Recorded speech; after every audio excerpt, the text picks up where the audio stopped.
तुम्हारे अंडे में से चूजा निकल गया, हम कुछ बोले?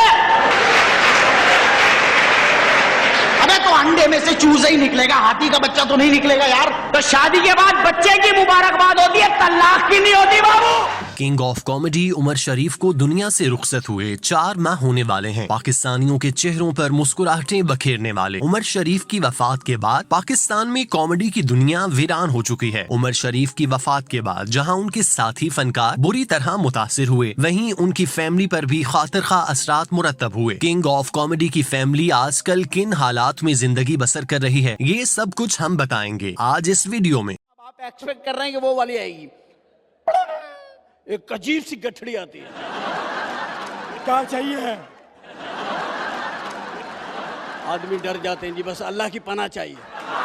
उमर शरीफ की फैमिली कराची के इलाके गुलशन इकबाल में रिहाइश पजीर है। ये घर उमर शरीफ के बच्चों को उनके नाना की तरफ से मिला है, जो बड़े रकबे पर फैला हुआ है। इस घर में उमर शरीफ के दोनों बेटे फवाद और जवाद अपनी वालिदा के हमरा रहते हैं। जवाद की इकलौती बहन हिरा गुर्दों के मर्ज के बायस इंतकाल कर चुकी हैं। उन्हें माली तौर पर किसी भी किस्म की मुश्किलात का सामना नहीं है। लाहौर मॉडल टाउन में मौजूद पुराना घर, जहाँ उमर शरीफ के बच्चे और पहली बीवी रहते थे, वो घर किराए पर दिया हुआ है, जहाँ से माकूल किराया भी आता है। इसके अलावा कराची में उनकी चंद एक जायदादें किराए पर हैं, जिसकी वजह से उनकी जिंदगी बेहतर अंदाज में आगे बढ़ रही है। जवाद उमर के इस्तेमाल में कीमती होंडा सिविक है। उमर शरीफ की वफात के बाद भी उनके बच्चों का लाइफस्टाइल शाहाना है। उमर शरीफ की तीसरी बीवी ज़रीन गजल भी कराची में मुकीम है। उन्होंने उमर शरीफ की तरफ से मिलने वाला बेशकीमती फ्लैट बेचकर मलीर कैंट के इलाके में बड़ा घर लिया हुआ है। इस फ्लैट की वजह से जवाद उमर और ज़रीन गजल के दरमियान कानूनी जंग चल रही है। दोनों फैमिलीज को अदालती कार्रवाई में पेश होकर अपने दलाइल पेश करना पड़ते हैं। ज़रीन गजल उमर शरीफ की बीमारी के दौरान मीडिया पर बहुत ज्यादा मुतहरिक थीं, लेकिन अब वो कहीं दिखाई नहीं देती। उमर शरीफ की वफात के कुछ दिनों तक वो सोशल मीडिया पर जुमानी पोस्टें करती रहीं, जिस पर समा न्यूज ने उनका इंटरव्यू किया, जिसमें उन्होंने उमर शरीफ की हलाकत का जिम्मेदार उनके घर वालों को करार दे दिया। ताहम इतने संगीन इल्जामात के बाद वो दोबारा से गुमनामी में चली गयी। इतने बड़े कॉमेडियन और एक्टर के घर में पैदा होने के बावजूद उमर शरीफ के बच्चों में से कोई भी इस शोबे में नहीं आया, जो कि हैरत अंगेज बात है। आमतौर पर बेटे वालिद की छोड़ी हुई विरासत को आगे बढ़ाते हैं। जवाद उमर ने लाहौर में वाक़े सिटी स्कूल से इब्तदाई तालीम हासिल करने के बाद अमेरिका से बैचलर की डिग्री हासिल की, जबकि फवाद उमर भी ए लेवल्स कर चुका है। दोनों बेटों में से किसी का भी इंडस्ट्री में आने का कोई इरादा नहीं है। उन्होंने अपने शोबे चुने हैं, जिनके साथ मुंसलिक होकर वो काम कर रहे हैं। जवाद उमर का ज्यादातर वक्त घर में फैमिली के साथ गुजरता है। इसके अलावा उमर शरीफ के हवाले से मुलाकात करने वालों का तांता बंधा रहता है। उनके घर अक्सर उमर शरीफ के साथ काम करने वाले फनकार चक्कर लगाते रहते हैं। हर सीनियर जूनियर आर्टिस्ट के साथ जवाद उमर के अच्छे ताल्लुकात हैं। जब भी कोई जवाद उमर से मिलने आता है तो वो उसके साथ बैठकर वालिद की खूबसूरत यादें शेयर करते हैं और बाज़-औक़ात वालिद की बातें करते हुए आबदीदा भी हो जाते हैं। कराची से ताल्लुक रखने वाला हर एक कॉमेडियन उनसे मिलता है और उनके वालिद के चले जाने के बाद उन्हें ये यकीन दिलाता है कि वो इस दुनिया में अकेले नहीं हैं। हम सब बरादरी उनके साथ हैं। चूँकि उमर शरीफ ने कराची के बहुत से आर्टिस्ट की मुश्किल वक्त में मदद की है, इसलिए वो सब फनकार मुश्किल और दुख की घड़ी में जवाद उमर के साथ दिखाई देते हैं। जब उमर शरीफ फौत हुए तो सब फनकार कब्र में उतारे जाने तक उनके घर के बाहर मौजूद रहे। फनकार बरादरी के साथ साथ शोबिज और मीडिया इंडस्ट्री के साथ भी जवाद उमर के अच्छे ताल्लुकात हैं। एंकर पर्सन वसीम बादामी के साथ उनकी बातचीत जारी रहती है। इसके अलावा सीनियर अदाकार जावेद शेख समेत कराची से ताल्लुक रखने वाले दीगर अदाकारों से भी उनकी अच्छी दोस्ती है। उमर शरीफ के हवाले से उनकी मुलाकातें जारी रहती हैं। इसके अलावा फोन पर भी आपस में एक दूसरे से राब्ते में रहते हैं। जवाद उमर का लाहौर भी आना जाना लगा रहता है। वो जब भी लाहौर आते हैं तो अपने वालिद के दोस्तों और अपने रिश्तेदारों से मिलते हैं, उनके साथ ज्यादा से ज्यादा वक्त गुजारते हैं और वालिद से मुतालिक सुनहरी यादों को समेटते हैं। उमर शरीफ ने अपनी वालिदा के ख्वाब को पूरा करने के लिए माँ के नाम से अस्पताल की बुनियाद रखी थी, जिसे वो अपनी हयात में मुकम्मल न कर सके। आज भी इस अस्पताल की तामीर मुकम्मल न हो सकी, सिर्फ ढांचा खड़ा कर दिया गया। वालिद की वफात के बाद जवाद उमर का आज़्म है कि अपने वालिद के शुरू किए हुए मिशन को बावकार तरीके से आगे बढ़ाएंगे और इस मामले में हुकूमत, फनकार बरादरी और सिविल सोसाइटी से भी ताउन की गुजारिश करेंगे, ताकि एक मयारी अस्पताल जल्द अज जल्द गरीब मरीजों की खिदमत पर मामूर हो सके। लेकिन अभी तक इस हवाले से न ही जवाद उमर की जानिब से कोई इकदाम उठाया गया और न ही सिंध हुकूमत आगे आई। हालांकि सिंध हुकूमत की जानिब से बाकायदा ऐलान किया गया था कि उमर शरीफ के अधूरे अस्पताल को अपने तौर पर मुकम्मल करके फाल करेगी ताकि शहर में उमर शरीफ की यादगार कायम रह सके। लेकिन ये ऐलान कब हकीकत का रूप धारेगा, इस बारे में कुछ नहीं कहा जा सकता। मजाक की दुनिया में शानदार खिदमात पर तमगा इम्तियाज हासिल करने वाली उमर शरीफ इस मुल्क के लिए किसी तमगे से कम नहीं थे। उन्होंने अपने फन के बलबूते पर पाकिस्तान का नाम दुनिया भर में रोशन किया और कॉमेडी की नई जहतों को रोशन करवाया। उनके मद्दाहों में भारतीय फनकारों की बड़ी तादाद शामिल थी। सास भी कभी बहू थी।